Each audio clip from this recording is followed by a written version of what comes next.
एनडीएतील कोणाचाही प्रवेशाचा निर्णय बेरीज वजाबाकी पाहून सुकाणू समिती घेते. राष्ट्रवादी काँग्रेस शरदचंद्र पवार पक्षाच्या एनडीए प्रवेशाबाबत अद्याप कोणताही प्रस्ताव नाही. कोणाला घ्यायचं कोणाला नाकारायचं यांचा निर्णय सुकाणू समिती घेते असे भाजपचे ज्येष्ठ नेते आणि मंत्री चंद्रकांत पाटील यांनी गुरुवारी सांगलीत सांगितले. मिरज वैद्यकीय महाविद्यालय रुग्णालयातील आधुनिक सुविधांचं लोकार्पण केल्यानंतर माध्यमांशी मंत्री पाटील यांनी संवाद साधलाय. राष्ट्रवादी काँग्रेसचे अध्यक्ष खासदार शरद पवार यांचा पक्ष किंवा आमदार जयंत पाटील यांचा एनडीएमध्ये समावेश होणार असल्याच्या चर्चांवर प्रतिक्रिया देताना त्यांनी सांगितलं. ते म्हणाले, सध्या आमच्यासमोर असा कोणताही प्रस्ताव आलेला नाही. कोणाला घ्यायचं किंवा नाही याबाबतचा निर्णय पक्षाचे 20 ते 22 जणांची कोअर कमिटी सर्व बाजूंची बेरीज वजाबाकी आणि विचार करूनच घेत असते. मुख्यमंत्री फडणवीस यांच्या रात्रीच्या गाठी भेटींवरून विरोधकांनी उपस्थित केलेल्या प्रश्नांनाही त्यांनी प्रत्युत्तर दिले. मुख्यमंत्री देवेंद्र फडणवीस पहाटे 3 वाजेपर्यंत लोकांना भेटून काम करत असतात आणि प्रशासकीय कामांसाठी रात्रीच्या वेळी फायली मंजूर केल्या जातात. त्यामुळे रात्री अंधारात का गेले अशा विरोधकांच्या आरोपांना आणि प्रश्नांना काहीही अर्थ नाही. मंत्रिमंडळ विस्ताराबाबत अद्याप कसलीही माहिती नाही. मात्र ज्या वेळी मंत्रिमंडळ विस्तार होतो त्यावेळी मंत्र्यांचे गुणपत्रक तपासले जाते आणि काही नव्या चेहऱ्यांना संधी दिली जाते. मी बोलतो कमी करतो जास्त असं सांगत मंत्री पाटील यांनी नम्र होऊन साखर खावा, अकाड तांडव करू नका, काहीही होत नाही असा टोमणा खासदार विशाल पाटील यांना लगावलाय.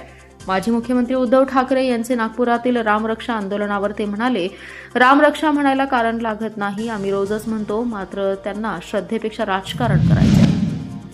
वाळवा तालुक्यातील गोटखिंडी येथे सुनेचा विनयभंग केल्याबद्दल जाब विचारणाऱ्या 70 वर्षीय वृद्धाचा शेतमजुरांनी काठीने बेदम मारहाण करून खून केल्याची संतापजनक घटना घडली आहे. या घटनेमुळे गोटखिंडी परिसरात खळबळ उडाली असून आष्टा पोलिसांनी संशयित परप्रांतीय शेतमजूर राजू याला ताब्यात घेऊन अटक केली आहे. गोटखिंडी येथील गाताडेमळा परिसरात पांडुरंग गोविंद कोकाटे यांचा जनावरांचा गोठा आहे. बुधवारी कोकाटे यांची सून गोठ्यात शेण काढत असताना शेजारच्या शेतात काम करणारा परप्रांतीय शेतमजूर राजू तिच्याकडे गेला. त्याने तिचा हात धरून तू उसात चल असं म्हणत तिचा विनयभंग केल्याचा आरोप आहे. ही घटना सुनेने पांडुरंग कोकाटे यांना सांगितल्यानंतर त्यांनी कुटुंबियांना बोलावून घेतलं. त्यावेळी संशयित राजू याने कोकाटे यांच्यावर काठीने हात, पाय, डोके आणि शरीरावर बेदम मारहाण केली. तसेच त्यांच्या छातीवर बसून मारहाण केली आहे.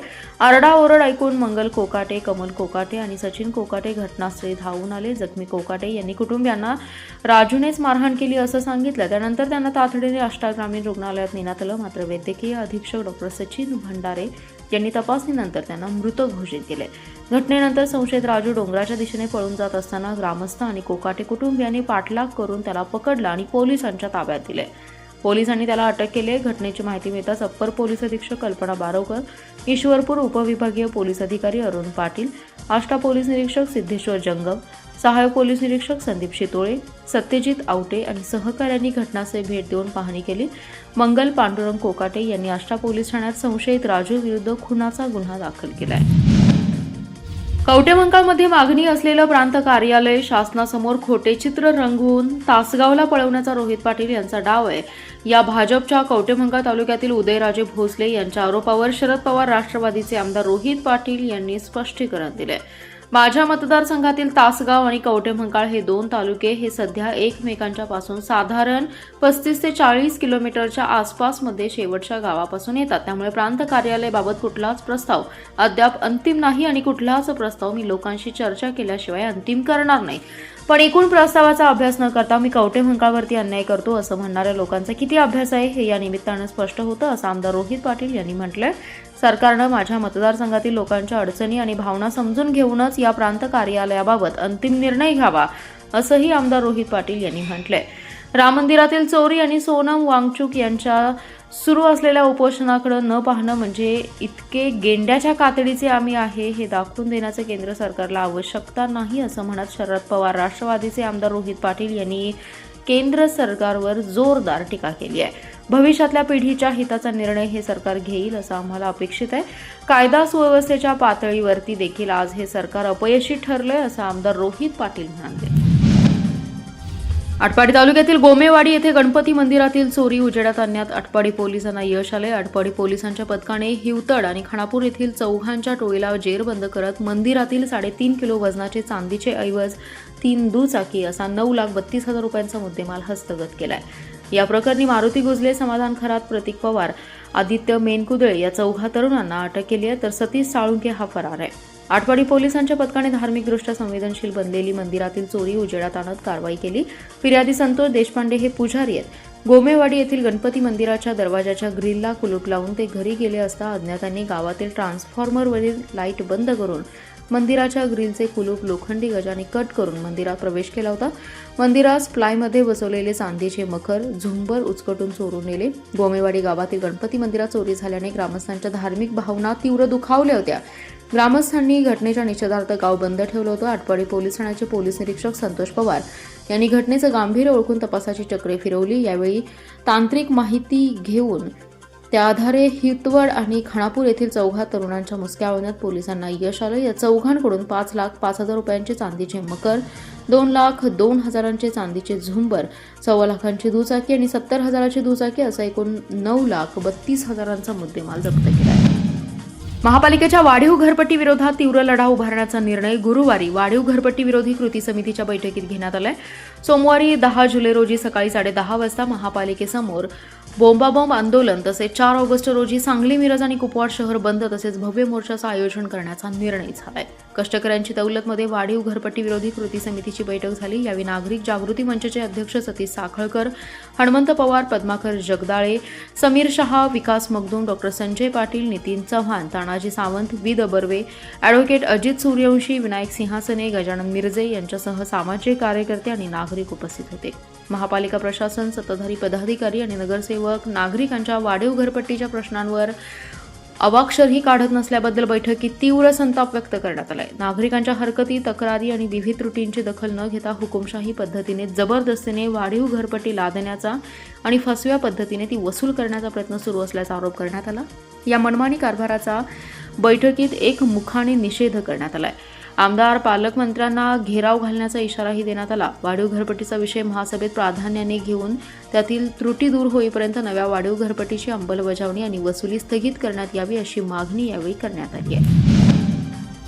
पुणे जिल्ह्यातील जेजुरीजवळ वारकऱ्यांच्या दिंडीत ट्रक घुसून झालेल्या अपघातात जिल्ह्यातील 3 महिलांचा मृत्यू झाला होता. आता पुण्यातील ससून रुग्णालयात उपचार सुरू असलेल्या कौलापूर येथील आणखी एका महिला वारकरीचा मृत्यू झालाय. शैलजा दिनकर जगताप असं मृत महिलेचं नाव आहे. जगताप यांच्या मृत्यूमुळे कौलापूर गावावर शोककळा पसरली आहे. दुपारी शोकाकुल वातावरणात अंत्यसंस्कार करण्यात आले. आळंदी येथून पंढरपूरकडे प्रस्थान झालेल्या ज्ञानेश्वर माऊली पालखीमध्ये ट्रक घुसून भीषण अपघाताची घटना 13 रोजी घडली होती. कसबे डिग्रज येथून वारीमध्ये गेलेल्या दिंडीमध्ये ट्रक घुसल्याने झालेल्या अपघातात नंदा बाबूराव पवार, माधवी राजाराम सलगरे, राजश्री शंकर भोसले या 3 वारकरी महिलांचा मृत्यू झाल्यामुळे जिल्ह्यावर शोककळा पसरली होती. या अपघातामध्ये दिंडीतून गेलेले अन्य वारकरी जखमी झाले होते. जखमी वारकऱ्यांना पुण्यातील ससून हॉस्पिटलमध्ये उपचारासाठी दाखल केलं होतं. या अपघातात जखमी झालेल्या शैलजा जगताप यांचा उपचार सुरू असताना गुरुवारी पहाटेच्या सुमारास मृत्यू झाला. जगताप यांच्या मृत्यूची माहिती कळताच कौलापूर गावावर पुन्हा शोककळा पसरली आहे. नंदा पवार या वारकरी महिलेचा 13 रोजी मृत्यू झाला होता. त्यानंतर गावातीलच शैलजा जगताप यांचा गुरुवारी मृत्यू झालाय. त्यामुळे अपघातातील मृतांचा आकडा 4 वर पोहोचलाय. कौलापूरमधून वारीत गेलेल्या शैलजा जगताप यांचा उपचार सुरू असताना गुरुवारी पहाटे मृत्यू झाल्यानंतर दुपारी मृतदेह गावात आणला. शोकाकुल वातावरणात त्यांच्यावर अंत्यसंस्कार करण्यात आले. त्यावेळी गावातील नागरिक मोठ्या संख्येने उपस्थित होते. सांगलीतील कृष्णा काठावर मंगळवारी सायंकाळी चैतन्य तोरणे या 20 वर्षीय तरुणाचा टोळीने निर्घृण खून केला होता. या खुनामध्ये सहभागी असणाऱ्या आणखी 2घांची नावे निष्पन्न करण्यात पोलिसांना यश आले असून त्या 2घांना आज अटक केली आहे, तर 3 अल्पवयीन मुलांची रवानगी बालसुधार गृहात करण्यात आली आहे. या खून प्रकरणी बुधवारी कृष्णा उर्फ मुदक्या कुटनाप्पा कांबळे याला अटक केली होती, तर आज गुरुवारी करण किशोर शिंदे आणि महेश विजय नाटेकर या 2घांना अटक केली आहे. तर संशयित लखन इसरडेसह राकेश शामराव कांबळे आणि सुनील उर्फ मुक्या निलाप्पा हे अद्याप पसार आहेत. त्यांच्या शोधासाठी शहर पोलीस ठाणे आणि स्थानिक गुन्हे अन्वेषणची 2 पथके तैनात करण्यात आली आहेत. मृत चैतन्य तोरणे हा वाढपीचं काम करत होता. मासे पकडण्यासाठी तो मित्रासह मंगळवारी सायंकाळी स्वामी समर्थ घाटावर गेला होता. त्याच्या मागावर असणाऱ्या संशयितांनी ही संधी साधून घाटावर धाव घेतली आणि त्याच्यावर कोयता आणि चाकूने तोंडावर, पोटावर, डोक्यात सपासप वार केले. यात तो रक्ताच्या थारोळ्यात पडला. अतिरक्तस्राव झाल्याने त्याचा जागीच मृत्यू झाला. त्यानंतर हल्लेखोर तिथून पसार झाले होते. याबाबतची फिर्याद नितीन वाळू ठोकळे राहणार भीमनगर सांगली यांनी सांगली शहर पोलीस ठाण्यात दिली होती. त्यांच्या फिर्यादीवरून पोलिसांनी सराईत लखन पंडित इसरडे राकेश शामराव कांबळे, कृष्णा उर्फ मुदक्या कुटनाप्पा कांबळे, करण किशोर शिंदे, सुनील उर्फ मुख्या निलाप्पा, सर्व राहणार संजय गांधी, झोपडपट्टी सांगली यांच्यावर गुन्हा दाखल केला होता. तर 2 अल्पवयीन मुलांचा समावेश असल्याचं निष्पन्न झालं होतं. दरम्यान शहर पोलीस आणि स्थानिक गुन्हे अन्वेषणच्या संयुक्त पथकाने खून प्रकरणातील 3 अटक केली आहे. इसरडे टोळीचा यातील सहभाग पोलीस तपासात निष्पन्न झालाय. त्याच्या शोधासाठी पथके रवाना करण्यात आली आहेत. खून प्रकरणाचा तपास शहर पोलीस ठाण्यात निरीक्षक अरुण सुगावकर करत आहेत.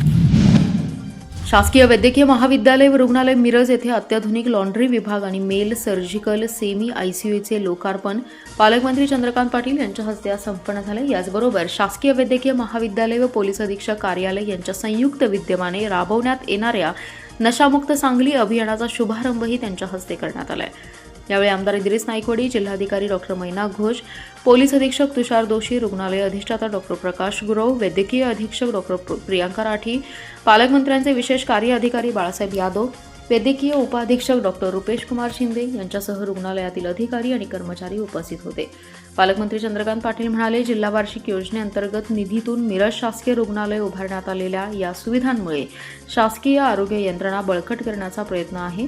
मेल सर्जिकल सेमी आयसीयूमुळे गंभीर रुग्णांना अत्याधुनिक सुविधा, सुसज्ज बेड आणि आवश्यक वैद्यकीय सेवा अधिक प्रभावीपणे उपलब्ध होतील. तसेच लॉन्ड्री विभागामुळे रुग्णालयातील कपडे धुण्याची आधुनिक आणि स्वच्छ व्यवस्था निर्माण झाली असून स्वच्छता आणि संसर्ग नियंत्रणाच्या दृष्टीने ही सुविधा अत्यंत उपयुक्त ठरणार आहे, असे ते म्हणाले.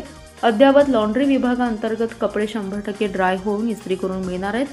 त्यावेळी पालकमंत्री चंद्रकांत पाटील म्हणाले, नशामुक्त सांगली अभियानाअंतर्गत पथनाट्य आणि विविध जनजागृती उपक्रमांच्या माध्यमातून युवकांसह नागरिकांमध्ये व्यसनमुक्तीबाबत व्यापक प्रबोधन करण्यात येणार असून समाजात व्यसनमुक्तीचा प्रभावी संदेश पोहोचवण्याचा प्रयत्न करण्यात येणार आहे. नशामुक्त सांगली होण्यासाठी हा उपक्रम उपयुक्त ठरेल असा विश्वास त्यांनी यावेळी व्यक्त केला आहे. विश्रामबाग पोलिसांनी काही वर्षात केलेल्या वेगवेगळ्या 15 गुन्ह्यातील जप्त केलेली 1,24,330 रुपयांची दारू नष्ट केली. यामध्ये वेगवेगळ्या महागड्या कंपनीच्या दारूचा समावेश होता.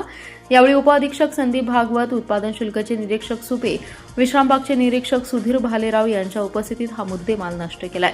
विश्रामबाग पोलीस ठाण्यातील वेगवेगळ्या 15 गुन्ह्यातील दारू नाश करण्यासाठी न्यायालय आणि राज्य उत्पादन शुल्क अधीक्षकांकडे पाठपुरावा करून आदेश प्राप्त केले. त्यानुसार विश्रामबाग पोलीस ठाण्यातील कर्मचारी अतुल खंडागळे, विक्रांत घेरडे, विजय पाटील, सचिन घोदे यांनी वेगवेगळ्या 15 गुन्ह्याच्या मुद्देमाल नाश करण्यासाठी आदेश प्राप्त केले.